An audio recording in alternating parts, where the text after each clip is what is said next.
حدیث نمبر 353۔ عائشہ رضی اللہ عنہا روایت کرتی ہیں کہ انہوں نے رسول اللہ صلی اللہ علیہ وسلم کو فرماتے سنا، ایک چوتھائی دینار یا اس سے اوپر کی چوری میں ہاتھ کاٹا جائے گا۔ شرح المفردات۔ فصاعدہ یعنی جو چیز اس سے زائد قیمت کی ہو۔ شرح الحدیث۔ امام مجد الدین رحمہ اللہ فرماتے ہیں کہ اس وقت چوتھائی دینار 3 درہم بنتا تھا، کیونکہ ایک دینار 12 درہم کا ہوتا تھا۔ المنتقی من الاحکام۔ حدیث نمبر 354۔ سیدہ عائشہ رضی اللہ عنہا روایت کرتی ہیں کہ قریش کو اس مخزومیہ عورت کے معاملے نے بہت پریشان میں ڈال دیا جس نے چوری کی تھی، چنانچہ وہ کہنے لگے کہ اس کی معافی کے بارے میں رسول اللہ سے کون بات کرے گا؟ لوگوں نے کہا، آپ صلی اللہ علیہ وسلم سے بات کرنے کی۔ رسول اللہ صلی اللہ علیہ وسلم کی محبوب اسامہ بن زید رضی اللہ عنہ کے علاوہ کون جرأت کر سکتا ہے؟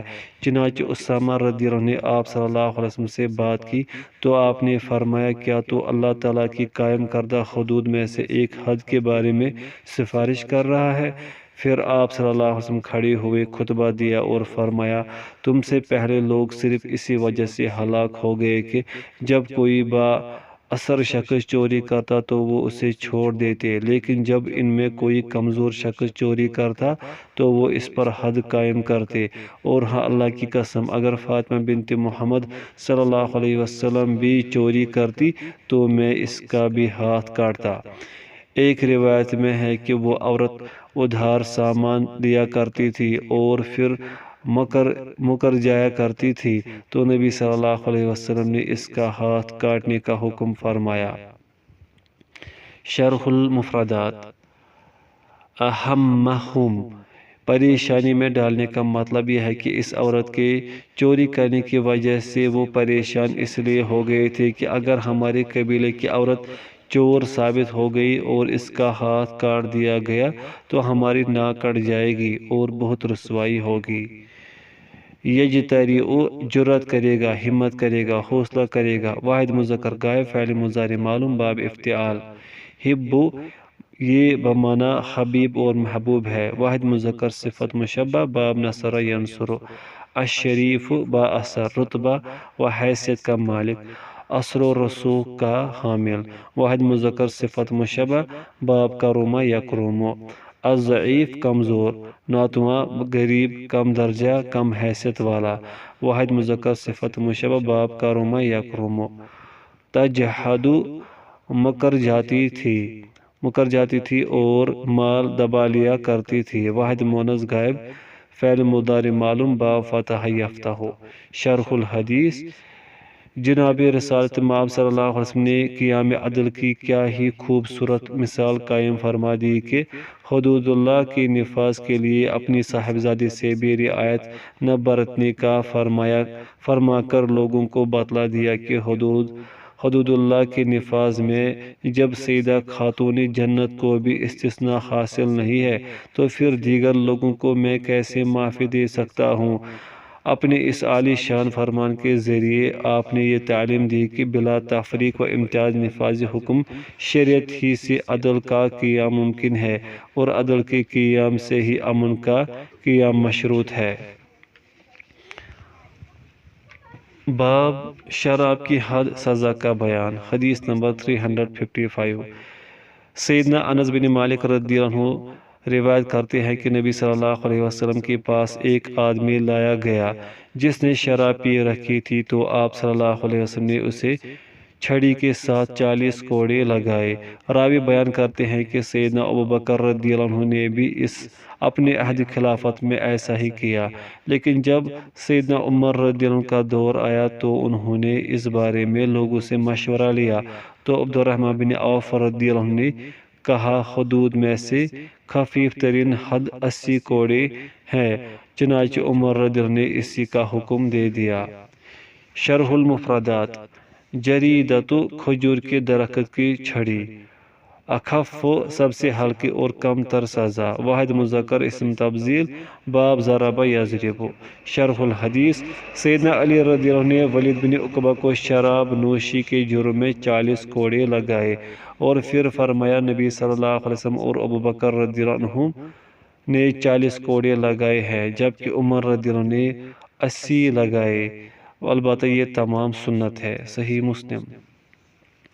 حدیث نمبر 356، سیدنا ابو بردہ حانی بن نیار بلوی رضی اللہ عنہ روایت کرتے ہیں کہ انہوں نے رسول اللہ صلی اللہ علیہ وسلم کو فرماتے سنا، حدود اللہ میں سے کسی حد کے سوا کسی بھی جرم میں 10 کوڑوں سے زیادہ کوڑے نہیں لگائے جائیں گے۔ شرح المفردات، اسوات صوتن کی جمع ہے اور اس سے مراد چمڑے کا کوڑا ہوتا ہے۔ شرح الحدیث، یعنی صرف حدود اللہ میں 10 سے زیادہ کوڑے لگانے کی اجازت ہے، تعزیرات میں 10 یا 10 سے کم ہی لگانے کا حکم ہے۔ راوی الحدیث، ابو بردہ اوسی حارثی مدنی، شرف صحابیات سے سرفراز تھے، برا بن عازب کے ماموں تھے، ان کا نام حانی بن نیار تھا، بعض نے ان کا نام عبد الرحمن لکھا ہے جو درست نہیں۔ بدر کے علاوہ دیگر غزوات میں شریک ہوئے، انصار کے حلیف قبیلہ بنو بلی سے تھے، یہ قبیلہ ربیع الاول سن 9 ہجری میں مدینہ منورہ آیا، اسلام قبول کیا اور 3 روز تک مدینہ منورہ رہے۔ وفد کے رئیس نے اس دوران مہمان نوازی کے عمل پر اجر پانے کے متعلق دریافت کیا تو آپ صلی اللہ علیہ وسلم نے فرمایا، کسی مالدار یا فقیر کے ساتھ جو بھی اچھا سلوک کرے گا وہ صدقہ شمار ہوگا۔ ضیافت 3 دن تک ہوتی ہے۔ پھر گم شدہ اونٹ اور بکری کے متعلق سوال کیا تو جواب میں آپ صلی اللہ علیہ وسلم نے ارشاد فرمایا، وہ بھیڑ بکری تیری ہے یا تیرے بھائی کی یا بھیڑے کی ہوئی، جبکہ اونٹ کو اپنی حالت میں رہنے دو یہاں تک کہ اس کا مالک اسے پالے۔ 41، 42 یا 45 ہجری میں وفات پائی۔ اسد الغابہ، زاد المعاد۔ کتاب الایمان والنذور، قسموں اور نذروں کے مسائل۔ ایمان، یمین یعنی قسم کی، اور نذرن کی جمع ہے۔ قسم اٹھانے کا مقصد کسی بات یا کام کا یقین دلانا ہوتا ہے، جبکہ نذر سے مقصود کسی کام کو خود پہ لازم کر کے اللہ تعالیٰ کی رضا چاہنا ہوتا ہے۔ قسم کی 3 اقسام ہیں۔ پہلی معقد، یعنی وہ قسم جو حقیقی اور سچی ہو، اسے پورا کرنا ضروری ہوتا ہے اور اگر پوری نہ کی جائے تو کفارہ لازم آتا ہے۔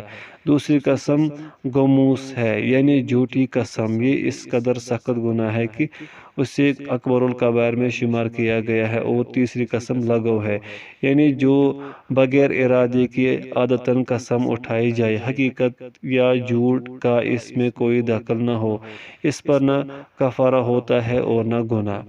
نذر کے بارے میں یہ حکم ہے کہ نیک اور اطاعت کے کاموں میں ہی ماننی چاہیے، اور اگر کوئی برے اور نافرمانی کے کام میں نذر مانتا ہے تو اس سے یہ حکم ہے کہ وہ اسے پورا نہ کرے۔ حدیث نمبر 357، عبد الرحمن بن سمرہ رضی اللہ عنہ بیان کرتے ہیں کہ رسول اللہ صلی اللہ علیہ وسلم نے فرمایا، اے عبد الرحمن بن سمرہ، امارت کا سوال مت کر، کیونکہ اگر یہ مانگنے پر تجھے دی جائے گی تو اسی کے سپرد کر دیا جائے گا، اور اگر بغیر مانگے تجھے سونپ دی گئی تو تیری اس پر مدد کی جائے گی۔ اور جب تو نے کسی کام کی قسم اٹھائی اور پھر تو اس سے کوئی بہتر کام دیکھے تو اپنی قسم کا کفارہ دے دے اور وہ کام اختیار کر لے جو بہتر ہو۔ شرح المفردات، الامارت، امارت، عہدہ، منصب، سربراہی، وزارت۔ وکلتا، تجھے اسی کا کر کے رکھ دیا جائے گا، یعنی اللہ کی مدد شامل حال نہ ہوگی۔ واحد مذکر حاضر، فعل ماضی مجہول، باب تفعیل۔ شرح الحدیث، اس حدیث میں یہ تعلیم دی گئی ہے کہ اگر کسی ادنا کام پہ قسم اٹھانا پڑ جائے اور بعد میں اسے کوئی بہتر امر نظر آئے تو صرف قسم کی بنا پر اس خیر و بلائی کے کام کو چھوڑ نہیں دینا چاہیے، بلکہ اس پہ فوری عمل کرنا چاہیے۔ رہا قسم کا معاملہ تو اس کا کفارہ دے دے۔ عبد الرحمن بن سمرہ رضی اللہ عنہ کو نبی صلی اللہ علیہ وسلم کی طرف سے کی جانے والی دوسری نصیحت میں عہدہ و امارات کی حرص و خواہش سے ترغیب دلائی گئی ہے کہ خود اس کا طالب بننے پر یہ وبال بنا دی جاتی ہے۔ ہاں اگر بغیر خواہش و مطالبہ کے مل جائے تو یہ نصرت الہی کی موجب بھی بن جاتی ہے۔ راوی الحدیث، ان کی کنیت ابو سعید ہے، والد کا نام سمرہ بن حبیب بن عبد شمس بن عبد مناف القرشی اور والدہ کا نام عروہ بنت ابو الفارعہ ہے۔ فتح مکہ کے دن اسلام قبول کیا۔ قبل از اسلام ان کا نام عبد الکعبہ تھا۔ نبی صلی اللہ علیہ وسلم نے تبدیل فرما کر عبد الرحمن رکھا۔ 14 حدیثوں کے راوی ہیں۔ 50 ہجری میں وفات پائی۔ حدیث نمبر 358۔ سیدنا ابو موسیٰ رضی اللہ عنہ بیان کرتے ہیں کہ رسول اللہ صلی اللہ علیہ وسلم نے فرمایا، اللہ کی قسم اگر اللہ کی مشیت ہو تو یقیناً میں قسم نہیں اٹھاتا، لیکن اگر اٹھا بھی لوں اور پھر اس کے علاوہ کوئی اور بہتر کام دیکھوں تو میں اسی کو اختیار کرتا ہوں جو بہتر ہوتا ہے اور اپنی قسم توڑ دیتا ہوں۔ شرح المفردات، تحللتھا، قسم توڑ دیتا ہوں اور اس کا کفارہ دے دیتا ہوں۔ واحد مذکر مؤنث متکلم فعل ماضی معلوم باب تفاعل۔ شرح الحدیث، یہ حدیث بھی گزشتہ حدیث ہی کے حکم میں ہے۔ حدیث نمبر 359۔ سیدنا عمر بن خطاب رضی اللہ عنہ بیان کرتے ہیں کہ رسول اللہ صلی اللہ علیہ وسلم نے فرمایا، یقیناً اللہ تعالیٰ تمہیں اس بات سے منع کرتا ہے کہ تم اپنے آبا و اجداد کی قسمیں اٹھاؤ۔ شرح الحدیث، صحیحین میں سیدنا ابن عمر رضی اللہ عنہما کے حوالے سے منقول ہے کہ قریش اپنے آبا و اجداد کی بہت قسمیں اٹھایا کرتے تھے تو نبی صلی اللہ علیہ وسلم نے اس سے منع فرما دیا۔ صحیح البخاری و صحیح مسلم۔ ایک روایت میں نبی مکرم صلی اللہ علیہ وسلم کا یہ ارشاد گرامی مذکور ہے، جس نے اللہ کے سوا کسی کی بھی قسم اٹھائی تو اس نے کفر کیا، یا فرمایا اس نے شرک کیا۔ جامع ترمذی، سنن ابی داود، مسند احمد۔ مسلم میں ہے، جس نے قسم اٹھانی بھی ہو تو اسے اللہ کی قسم اٹھانی چاہیے یا اسے خاموشی رہنا چاہیے۔ ایک روایت میں ہے، سیدنا عمر رضی اللہ عنہ نے فرمایا، اللہ کی قسم جب سے میں نے رسول اللہ صلی اللہ علیہ وسلم کو اس سے منع کرتے سنا ہے تب سے میں نے نہ تو خود اور نہ ہی کسی کی بات بیان کرتے ہوئے آبا و اجداد کی قسم اٹھائی۔ شرح المفردات، ذاکراً، اس فرمان کی یاد ہونے کے باوجود جان بوجھ کر عمدن و قصدن۔ واحد مذکر اسم فاعل نصر ینصر۔ آثراً، اپنے علاوہ کسی اور کی بات بیان کرتے ہوئے کہ فلاں نے یہ قسم اٹھائی ہے۔ واحد مذکر اسم فاعل باب ضرب یضرب و نصر ینصر۔ شرح الحدیث، شیخ الاسلام ابن تیمیہ رحمہ اللہ فرماتے ہیں، قسم کو اللہ تعالیٰ کی مشیت کے ساتھ معلق کرنا فائدہ بخش ہوتا ہے، کیونکہ اس سے حنس قسم ٹوٹنا لازم نہیں آتا۔ چنانچہ اگر کوئی شخص قسم اٹھا کر کہے کہ انشاءاللہ میں اس گھر میں نہیں رہوں گا، پھر وہ اس میں رہائش بھی رکھ لے تو اس پر حنس کا حکم لاگو نہیں ہوا، کیونکہ اسے اللہ کی مشیت کے ساتھ معلق کیا تھا، تو اگر اللہ کی مشیت ہوتی تو وہ نہ رہتا۔ ائمہ اربعہ کا بھی یہی مذہب ہے۔ فتوی المصریۃ الکبریٰ۔ حدیث نمبر 361۔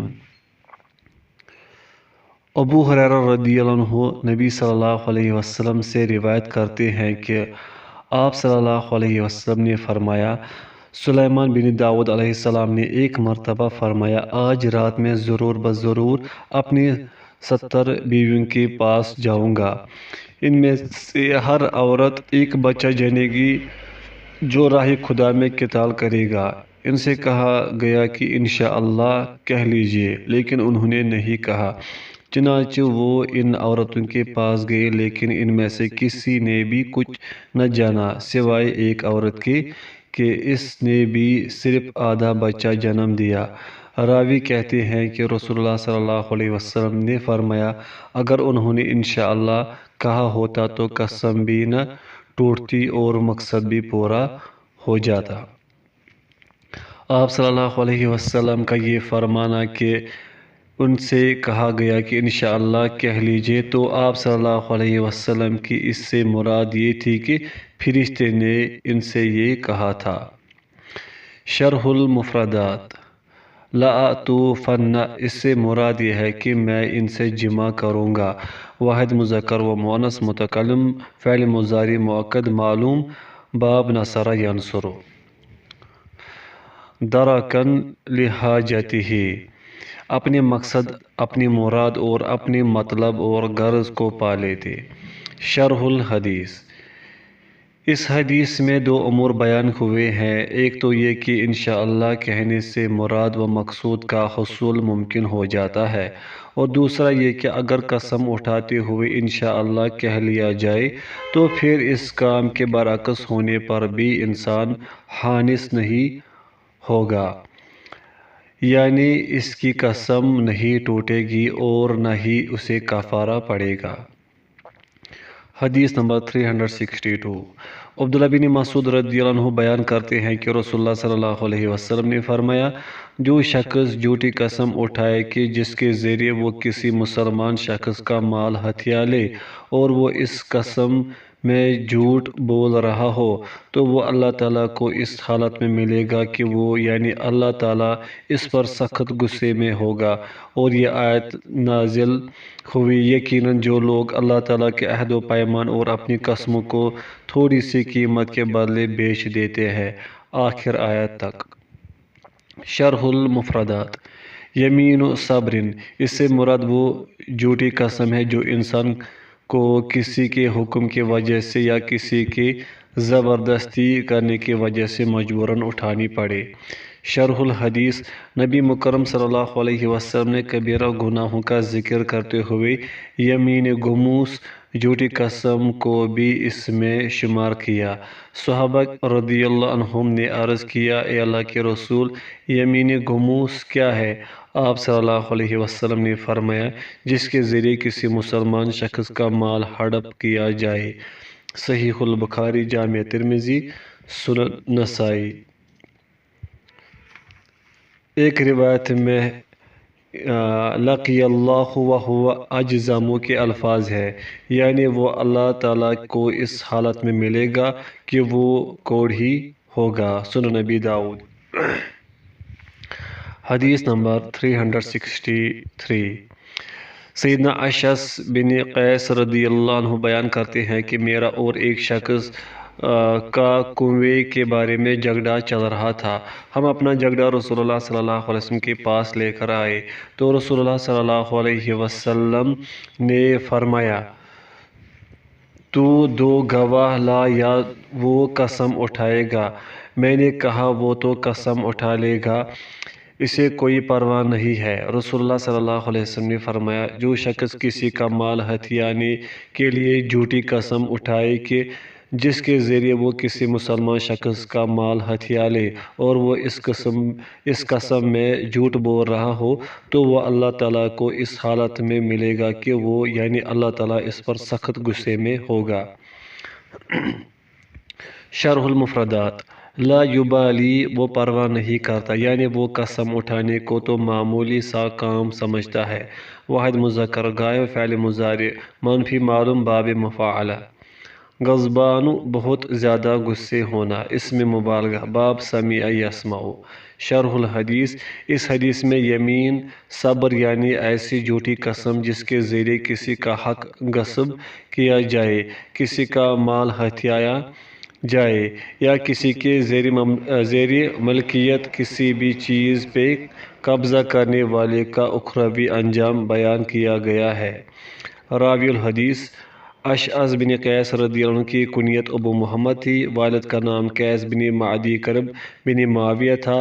10 ہجری میں قندہ کے وفد کے ساتھ رسول اللہ صلی اللہ علیہ وسلم کی خدمت میں حاضر ہو کر اسلام قبول کیا۔ اپنے قبیلے میں اسر و رسوخ کے حامل اور سردار تھے۔ اسلام قبول کرنے کے بعد بھی اپنی قوم میں لائق احترام رہے۔ جنگ یرموک، قادسیہ جنگوں و دیگر میں شریک ہوئے۔ 9 احادیث کے راوی ہیں۔ سیدنا علی رضی اللہ عنہ کی وفات کے 40 روز بعد خالق حقیقی سے جا ملے۔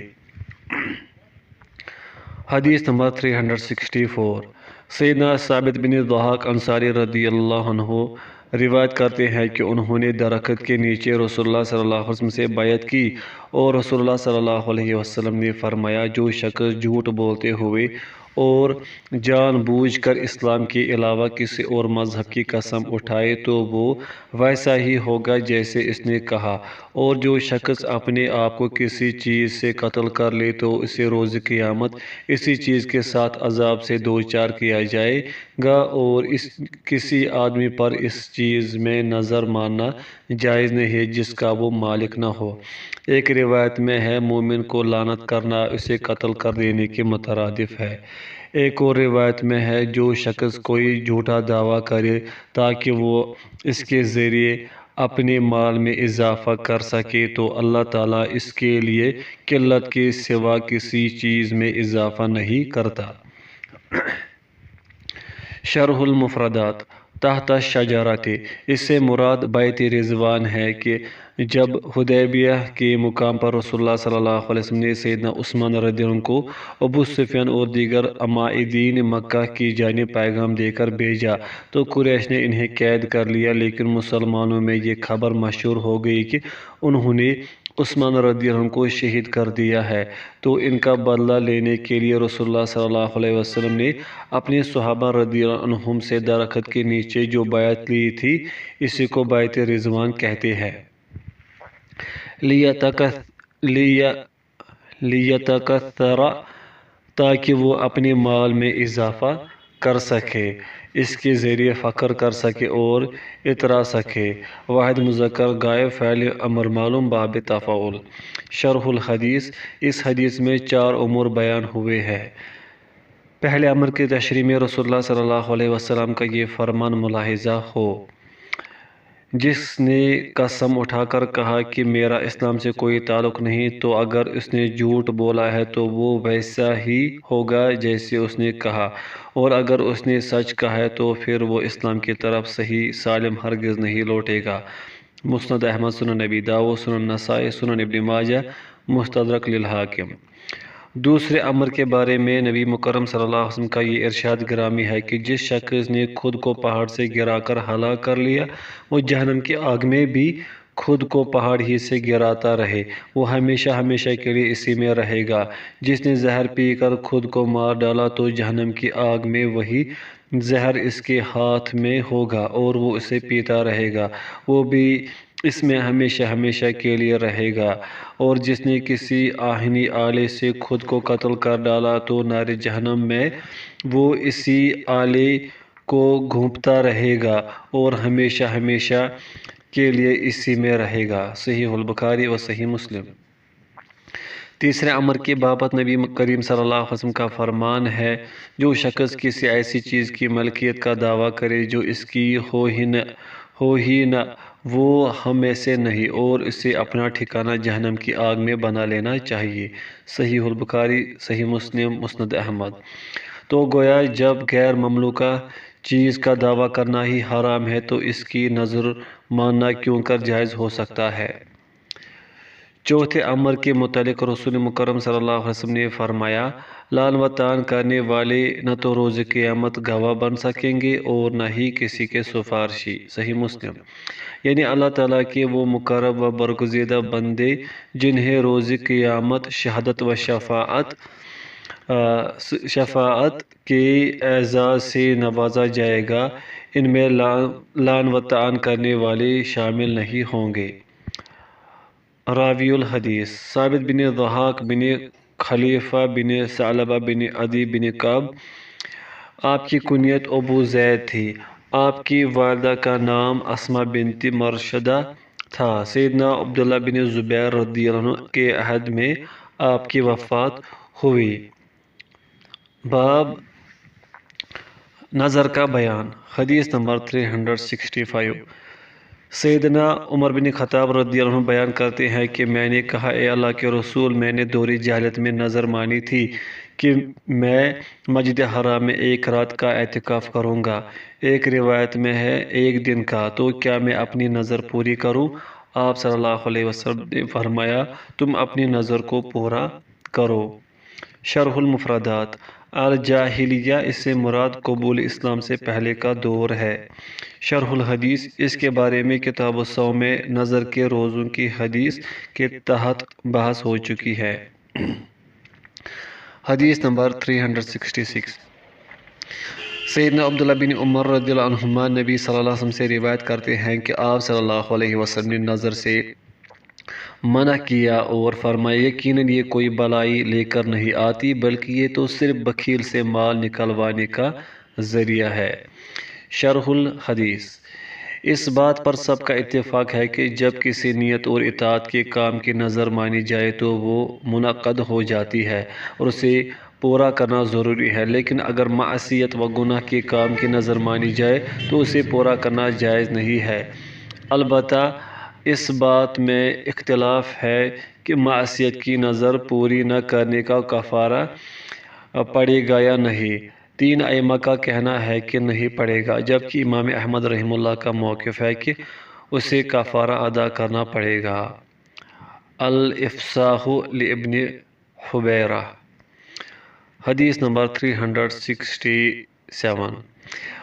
سیدنا عقبہ بن عامر رضی اللہ عنہ بیان کرتے ہیں کہ میری بہن نے نظر مانی کہ وہ بیت اللہ الحرام کی طرف ننگے پاؤں چل کر جائے گی، تو اس نے مجھ سے کہا کہ میں اس کے لیے نبی صلی اللہ علیہ وسلم سے فتویٰ طلب کروں۔ چنانچہ میں نے آپ صلی اللہ علیہ وسلم سے فتویٰ مانگا تو آپ صلی اللہ علیہ وسلم نے فرمایا، اسے چلنا بھی چاہیے اور سوار بھی ہو جانا چاہیے۔ شرح المفردات۔ حافیہ، برہنہ پا، ننگے پاؤں، بغیر جوتا پہنے۔ واحد مونث اسم فاعل، باب سمع یسمع۔ شرح الحدیث، یعنی جہاں وہ پیدل چلنے سے عاجز آ جائے تو وہاں سوار ہو جائے، البتہ اس پر کفارہ لازم آئے گا اور یہی صحیح ترین مذہب ہے۔ المغنی لابن قدامہ وغیرہ۔ حدیث نمبر 368۔ سیدنا عبداللہ بن عباس رضی اللہ عنہما بیان کرتے ہیں کہ سعد بن عبادہ رضی اللہ عنہ نے رسول اللہ صلی اللہ علیہ وسلم سے اپنی والدہ کی اس نظر کے بارے میں فتویٰ مانگا جو وہ پوری کرنے سے پہلے ہی فوت ہو گئی تھی۔ رسول اللہ صلی اللہ علیہ وسلم نے فرمایا، اس نظر کو اس کی طرف سے تو پورا کر۔ شرح الحدیث۔ یہ حدیث بھی اسی حدیث کی طرح ہے کہ جس میں بیان ہے کہ ایک عورت نبی صلی اللہ علیہ وسلم کے پاس حاضر ہوئی اور پوچھا کہ میری ماں فوت ہو گئی ہے اور اس کے ذمہ نظر کا روزہ تھا، تو کیا اس کی طرف سے میں روزہ رکھ لوں؟ آپ صلی اللہ علیہ وسلم نے نظر کو قرض پر قیاس کرتے ہوئے فرمایا، کیا خیال ہے کہ اگر اس پر قرض ہوتا تو کیا تو اسے ادا کرتی؟ اس نے جواب دیا، جی ہاں۔ تو آپ صلی اللہ علیہ وسلم نے فرمایا، تو پھر اپنی ماں کی طرف سے روزہ بھی رکھ لے۔ حدیث نمبر 369۔ سیدنا کعب بن مالک رضی اللہ عنہ بیان کرتے ہیں کہ میں نے کہا، اے اللہ کے رسول، یقیناً میری توبہ کے کاموں میں سے ایک یہ بھی ہے کہ میں اپنے مال سے اللہ اور اس کے رسول کی طرف صدقہ نکالوں۔ تو رسول اللہ صلی اللہ علیہ وسلم نے فرمایا، اپنا کچھ مال اپنے پاس بچا کر رکھ، کیونکہ وہ تیرے لیے بہتر ہوگا۔ شرح المفردات۔ من توبتی، جنگ تبوک میں شرکت نہ کرنے کی وجہ سے اللہ کی طرف سے سرزنش کے بعد قبولیت توبہ کی طرف اشارہ ہے۔ انخلع، میں الگ کر دوں، نکالوں۔ واحد مذکر و مونث متکلم فعل مضارع معلوم، باب انفعال۔ شرح الحدیث، اسی طرح کا واقعہ سیدنا ابو لبابہ رضی اللہ عنہ کے بارے میں ہے کہ ان سے بھی اللہ اور اس کے رسول کے حق میں خیانت کا ارتکاب ہو گیا تھا۔ فرمایا تو آپ صلی اللہ علیہ وسلم نے ان سے فرمایا، اپنے مال کا 1/3 حصہ صدقہ کر دینا ہی تجھے کافی ہے۔ مسند احمد، سنن نبی داؤد۔ راوی الحدیث، ان کی کنیت ابو عبداللہ یا ابو عبد الرحمن تھی۔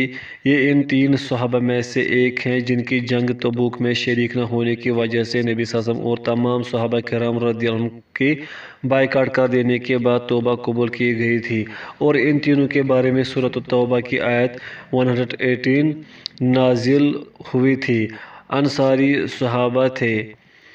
انصاری صحابی تھے، مدینہ سے تعلق رکھتے تھے اور شاعر بھی تھے۔